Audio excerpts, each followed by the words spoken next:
Yes, yes, yes, we are back. This is Unsolicited Career Advice, episode number 7, where we give a bunch of career-saving advice and tips on how to grow the perfect urban vegetable garden. Question number 1 comes from Twitter. Need advice. Grant writing, a skill to put on a resume or nah?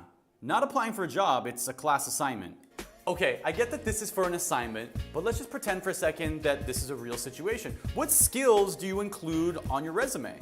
The answer, well, it depends. The good news is that there's usually some pretty good clues that can help. I mean, you don't have to be a Manitowoc police officer to plant the evidence. You don't have to be an FBI detective to find the legitimate clues.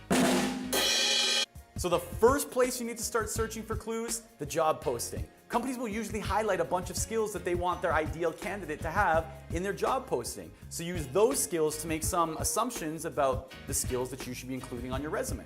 I mean, if the job posting asks for somebody familiar with the grant writing process, chances are grant writing is a perfect skill to include. The second place to look is the company's website. Dig into their About page, find their team page, or better yet, see if they have a mission statement somewhere on their website. Try searching for their Facebook page or grab some articles written about the company. In those things, there will be a bunch of skills and a bunch of indicators of what that company values.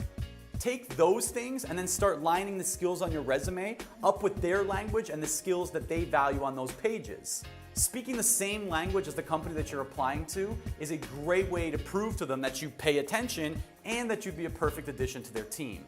Question number 2, again from Twitter. Where do I apply to volunteer to be rocketed to the moon? To the moon.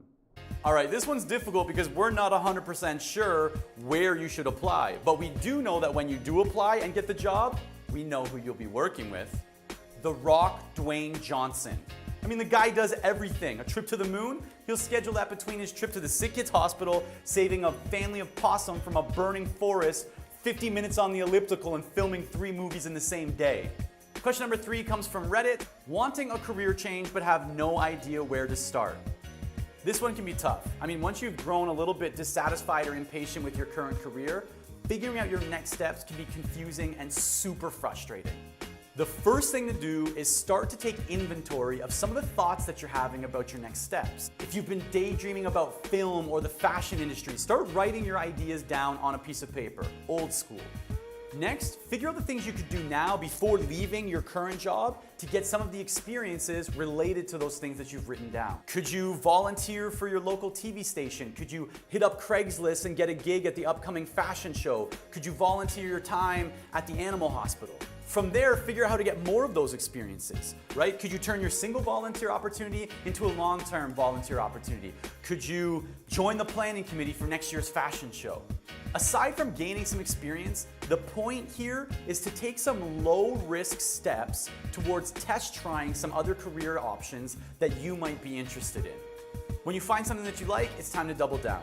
Figure out if you can get a weekend job doing that thing, an evening job, or maybe your volunteer opportunity will turn into a job offer that you can't refuse. The point is, to start a career change, you need to get a better understanding of what's out there and what your next steps will be. And you need to be a little patient because this stuff can take time, but as long as you're moving forward, it's not wasted time. There you have it, Unsolicited Career Advice There you have it, Unsolicited Career Advice episode number 7, delivered to you like a bouquet of flowers from The Rock, Dwayne Johnson, because he read on Twitter that today is your parents' anniversary. I mean, the guy does everything. If you need some career advice, hit us up on Twitter, shoot us an email, or you know what? Just ask The Rock.